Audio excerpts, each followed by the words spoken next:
We're back at the famous Sagrada Familia. Are you up for the challenge with this new expansion, Life?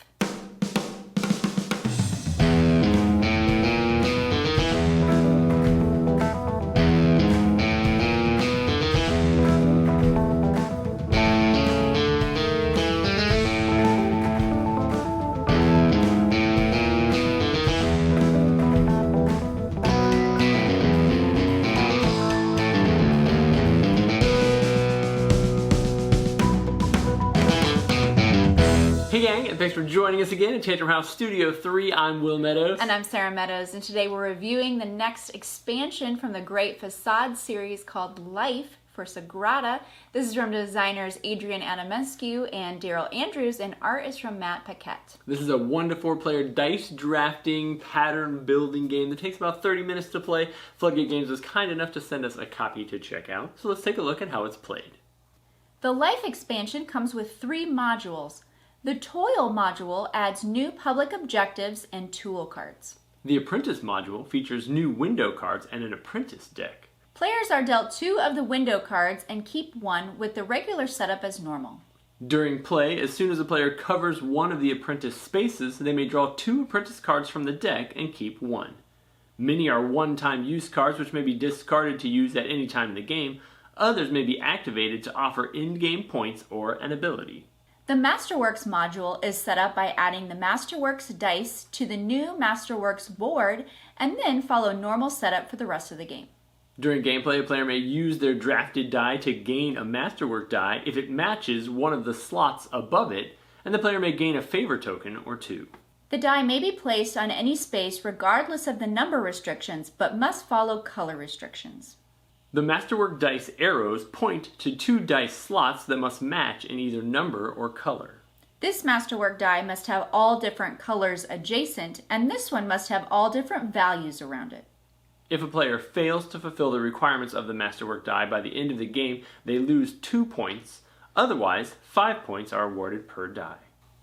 So we're back at the table again looking at another expansion to Sagrada, this time the Life expansion. And it's going to add some new dice that are going to give us new ways to score points, or lose points if we don't do it well, as well as some new cards that are going to give us some powers. And then, as we would have hoped, it gives us the opportunity to incorporate other expansions into the game as well. Yes, this does work with the 5 and 6 player expansion.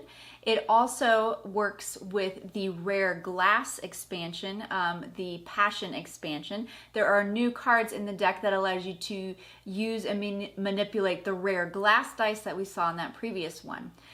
This one uses the 3 different modules. You can mix and match as you would like, just like the Passion expansion.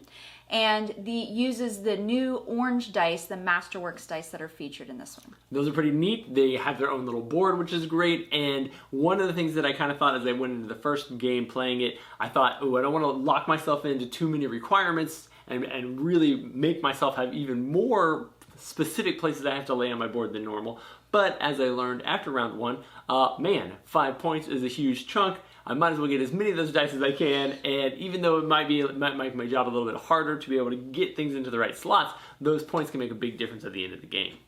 The expansion features 6 new public objective cards. I found those very interesting. It has one that allows you to score 3 points if you have dice that match the ones in from the round marker dice. That I found was very, Will ended up getting a public objective or a private objective card that allowed him to score 20 points if he didn't fulfill one of the objectives. And right at the end, I was trying to avoid that one. Yeah, right at the end, I was able to place a die that matched one on his board into the round marker, which lost him 20 points, which was 15 huge. In essence, yeah. Yeah, he was able to score some of the other ones, but he had worked the whole time to not gain those. So that was an interesting gameplay. There's a tool card that allows you to rearrange and use some of those, so that's interesting as well. Yeah, I thought those cards were neat. I also like the new inserts with the little apprentice slots on them. I've always felt like there was a lot of empty spaces on the board, and so being able to fill those up with some new markings was kind of a great idea. And then it also felt great just to be able to, okay, I'm sticking this random dice that doesn't matter into the slot, but now I'm getting to draw some cards that are going to really potentially help me out either immediately or at the end of the game. Yeah, and something that's important to note about those new window cards, they are actually a little bit harder than the base, even if you go by the favor tokens that you gain for the card, they're set up to be a little bit harder than normal because you're going to gain those 2 apprentices off of the card. So you'll gain 2 helps during the game, basically. So you're not getting as many favor tokens as that level may have given you from the previous sets. Overall, I felt like this expansion added new ways to score. I felt like that was the overarching theme to it, which I enjoyed. So I felt like I could do a little bit more manipulating and maybe some other things with the previous expansion. And this one, it was like, oh yeah, more points here, I'll take some of those points right there. I enjoyed that part of it, and I felt like you know, if you enjoy Sagrada and you're looking for new opportunities, then you're going to want to get a hold of this one because it does add kind of a different flavor that I haven't seen before. It's really been more about the puzzle. This one has been more about scoring big points, I felt. Yeah, but one thing to note, the orange die are not worth any points themselves at the end of the game. So some of the new public scoring objectives are score your highest value row. Well, that 1 die is worth 0, so placing those strategically can also help. If you happen to place your orange die where your arrows point off of the edge of your window, it doesn't count as being fulfilled. So you have to place it. You don't get the 5 points. Yeah, you don't get the 5. You get the -2. So planning that out. There are some tool cards that allow you to move or rotate. There's also an optional setup for the Masterworks die where you just roll them all at the beginning instead of placing one of each type out. So it would be completely random what you got. There might be a lot of one or the other. You can get possibly 2 where they point to the same die, and maybe you can get it to score twice. I mean, you get the die to score, use the same objective fulfilling. So interesting ways to use those on your board. Now, I think the question everybody wants to know, and I don't even know the answer because I didn't do the packing, is does the expansion fit in the base box? Yes, it does. What? There you go. If you're interested in the Sagrada Expansion Life, check it out at your local store.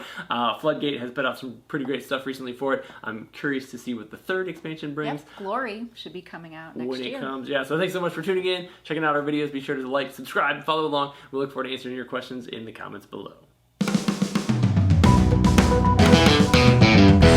And giving us the opportunity to mix in the previous expansion as well. Pretty close. I was close.